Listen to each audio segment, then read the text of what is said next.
Hello everyone, this is Kevin, your entrepreneur, and today we're going to talk about Uber and Lyft. Specifically, can people survive without Uber and Lyft? And I'm not just saying, can you live through life without ever taking Uber or Lyft? I mean, of course that goes without saying. But, can a city, can a town, can a state properly function without Uber and Lyft? I mean, think about it. Ever since it came onto the scene, it has helped so much. It's helped decrease drunk driving. If you need a ride to the airport and your friends aren't there, it's been very helpful. I mean, all this stuff has happened. And the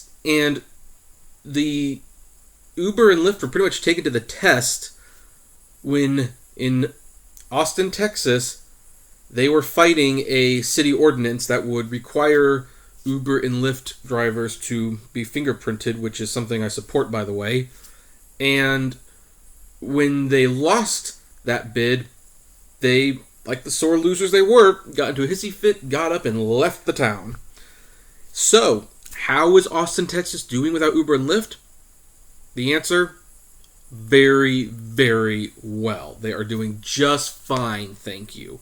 In an article from Curbed, which I will link to below, called Uber, Lyft, and the Future of Transportation Austin, basically they have an in-depth article, and I'm not going to read any of it because I know how to sum it up, but basically Uber and Lyft left, other people came in, places like Get Me and eZip and Fare and whatever.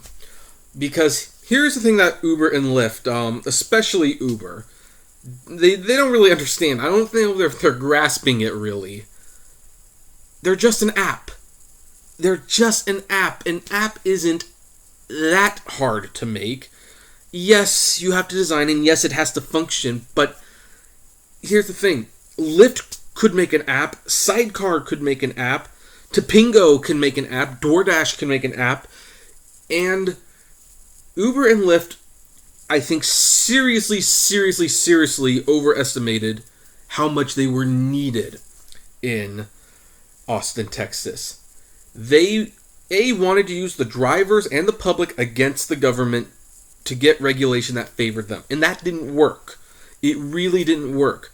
And when they couldn't get that legislation, in a hissy fit, they got up and left and felt that they would do way more damage to the city otherwise. And for the first few weeks, it was probably not fun being in Austin, Texas, especially if you like to go to bars and now your consistent and reliable way of getting home without driving drunk, well, now it's gone. But again, it was just an app.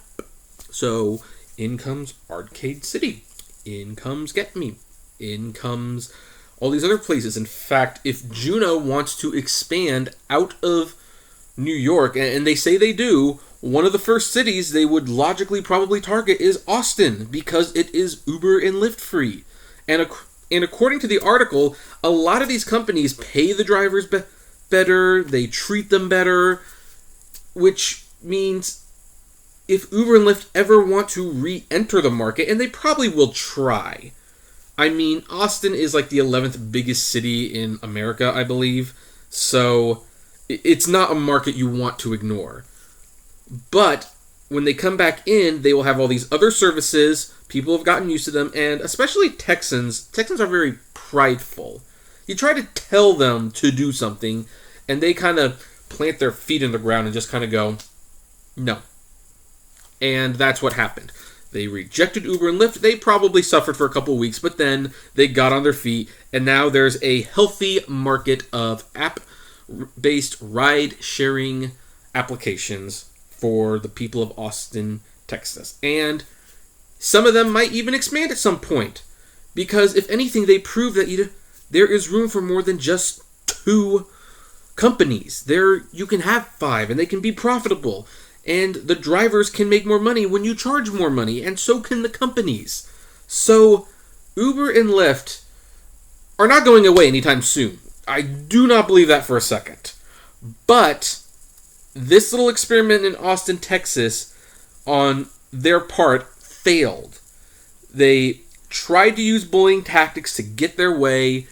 They left when they didn't get their way, thinking that their presence would be felt so much, Austin, Texas would have no choice but to come begging and get rid of whatever laws they wrote so that they'd come back. Well, guess what? It's not going to happen. And now it's actually kind of interesting because now if Uber and Lyft want back into Austin, they actually now have to go to Austin and they have to beg themselves to be let back in, or they'll have to comply with the laws, which, again, they just have to fingerprint your drivers. It doesn't take that long.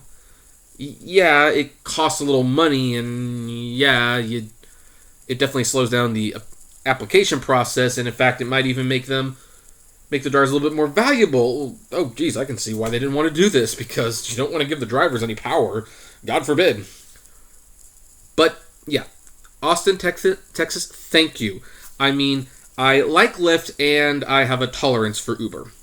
But I do like that you showed that they don't run this country, they don't run people, they don't make the rules, and guess what? If they ever want to leave Southern California, which I doubt they will do, but if they ever did, other companies would just come in, take its place, I'd get on those platforms, and I'd make money there too. So, yeah.